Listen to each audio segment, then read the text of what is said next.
You ever lock a gate and accidentally start a war? Yeah, me neither, until the day I dropped that steel frame across the South Trail and felt the world shift under my boots. Funny how a little peace and quiet can bring out the crazy in people.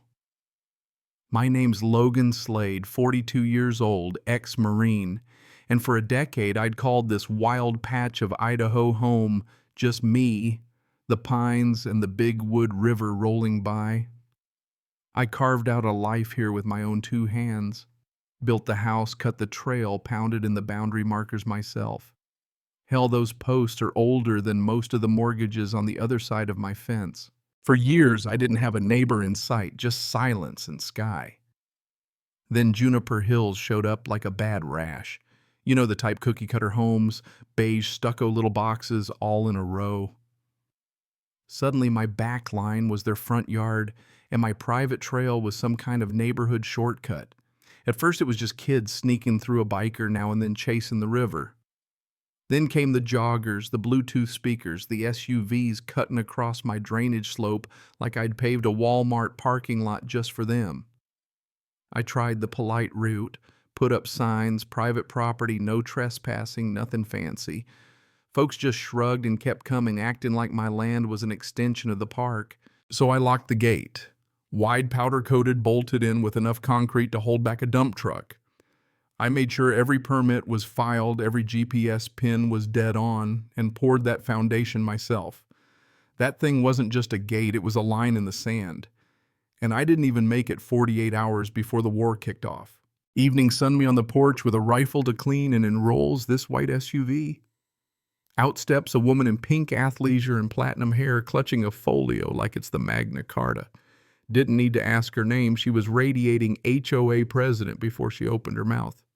"You must be Mr. Slade," she says, all sugar and teeth. "I'm Karen Crowley, president of the Juniper Hills Homeowners Association. We need to talk about your gate." I just smiled, nodded to the folio complaint form in there, or are we talking neighbor to neighbor? Didn't faze her a bit. According to Karen, my trail was a historic right-of-way for Juniper Hills folks, a green space, a fire route, a path they'd always used. She tossed state codes at me, threatened legal action, all of it.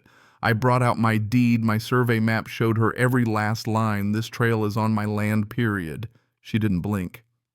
"Our understanding is the road predates your ownership." I laughed, "Lady, I built it myself. 10 years I've lived here. Your community popped up 3 years ago." She didn't like that answer. "If you refuse to cooperate, we'll escalate. Unless you've got a judge and a badge." I told her that gate stays right where it is. That was all it took. She spun on her heel and roared off, and I bolted a second padlock onto the gate that same night. Even put up a new sign, "Violators will be prosecuted." I installed a trail cam too, just a hunch. Good thing, because 2 days later I came back from a quick trip to Boise, pulled into my driveway and saw the tire tracks, wide treads, fresh mud leading right to where my gate had stood. Except now it was gone. Not open gone. Pillars cracked, hinges twisted, keypads smashed into the dirt. Whoever did it used heavy equipment, ripped that gate out like it was nothing. Trail cam footage caught it all yellow, backhoe driver in a hoodie, no markings, 3 minutes flat. So I called the sheriff, handed over the footage, and phoned my lawyer. Officer Reynolds took one look at the video, whistled, and said, "You thinking HOA?" I said, "I'm not thinking, I know." We filed police reports, stacked up evidence, even subpoenaed the local equipment rental. Bingo, the HOA rented the backhoe, Karen's name on the pickup log. My lawyer, Evan Braddock, went for the jugular. Civil claims, injunctions, restraining orders, you name it, we filed it. Judge called us into court within the week. You should have seen Karen in the courthouse, her a slick lawyer, half the board from Juniper Hills, acting like this was a PTA meeting. She played her angle, fire safety, implied easements, community access. Then Evan played the footage, showed the permits, dropped the paperwork. Judge didn't hesitate. My gate, my land, no easement, no right-of-way, no nothing. HOA hit with $78,000 in fines and fees. Karen and the board barred from my property for good. Now you'd think that'd be the end, right? But when you win in court against someone like Karen, it's never over. The week after the ruling, I started finding notes. You're not the only one who lives here. The river belongs to everyone.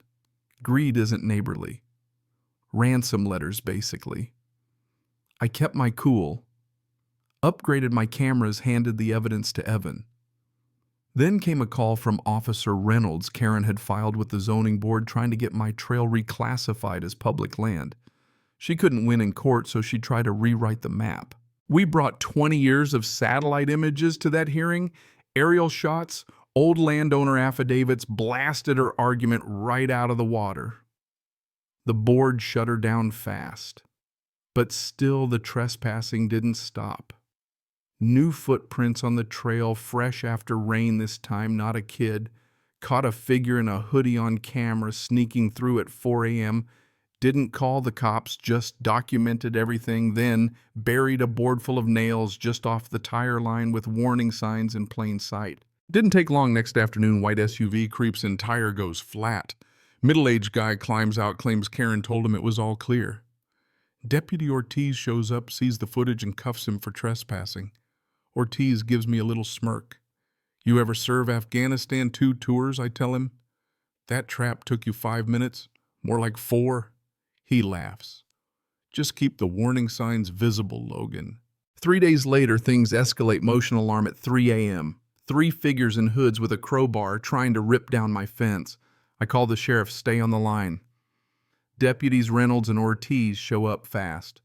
Catch 2 of them in the brambles, the third takes off.